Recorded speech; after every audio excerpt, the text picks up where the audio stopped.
Saudara-saudariku yang terkasih, selamat Paskah untuk kita semua.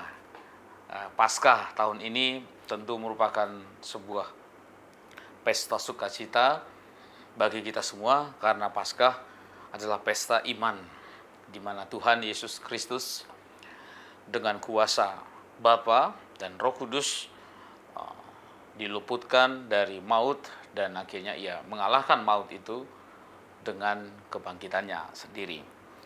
Ia diluputkan dari maut untuk selama-lamanya.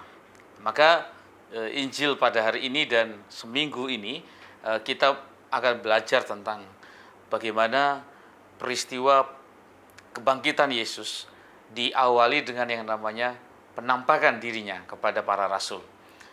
Nah, dalam Injil hari ini dikisahkan tentang bagaimana Maria Magdalena pagi-pagi benar ia pergi ke makam Yesus.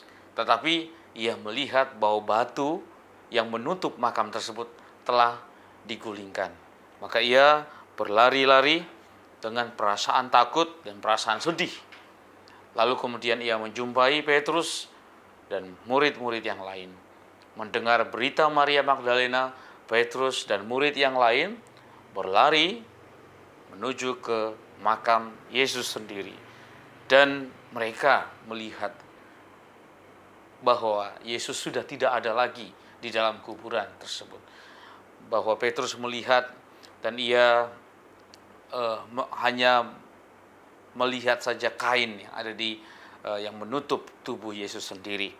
Tetapi yang menarik ialah bahwa murid yang lain ketika melihat hal tersebut, ia menjadi percaya.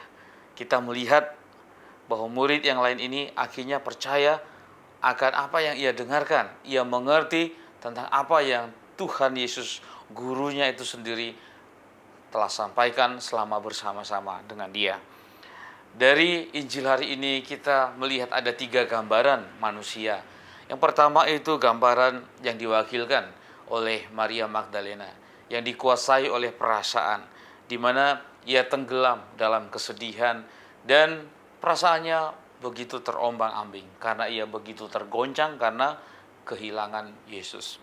Yang kedua, gambaran soal Petrus yang menggunakan logika berpikirnya dengan gayanya sendiri, tetapi juga belum mampu untuk menggerakkan kehendaknya untuk melihat lebih jauh lagi dari hanya sekedar fakta bahwa makam Yesus telah kosong. Tetapi yang ketiga dari murid yang dikasihi Yesus itu, ia melihat makam kosong tetapi kemudian menjadi percaya. Saat melihat itu imannya justru semakin hidup dan di situ imannya bertumbuh dan akhirnya mempercayakan diri kepadanya. Para saudara, ada banyak peristiwa yang mungkin yang kita lalui setiap hari bukanlah peristiwa yang enak, bukanlah peristiwa yang menggembirakan. Tetapi melalui peristiwa kebangkitan Yesus, kita diajak untuk tetap memiliki iman yang teguh, tetap mampu untuk mempercayakan diri kita kepada Tuhan, tetap mampu untuk menyerahkan segala kekhawatiran, kesedihan kita, dan mampu untuk melihat bahwa di balik itu kita juga selalu mendapatkan janji-janji Tuhan, di mana Ia akan memberikan kepada kita apa yang sesungguhnya paling kita butuh perlukan dalam hidup ini. Tuhan tidak akan pernah membuat kita ini menjadi manusia-manusia yang tenggelam dalam kesedihan. Tetapi Ia juga meminta kita untuk percaya dan mempercayakan diri kita kepadanya. Karena Yesus telah mengalahkan segala yang paling menakutkan dalam hidup kita, yaitu kematian itu sendiri. Maka kita percaya juga bahwa hal-hal yang lain pun Tuhan Yesus pasti akan mampu membantu kita dan senantiasa menyertai kita. Tuhan Yesus memberkati.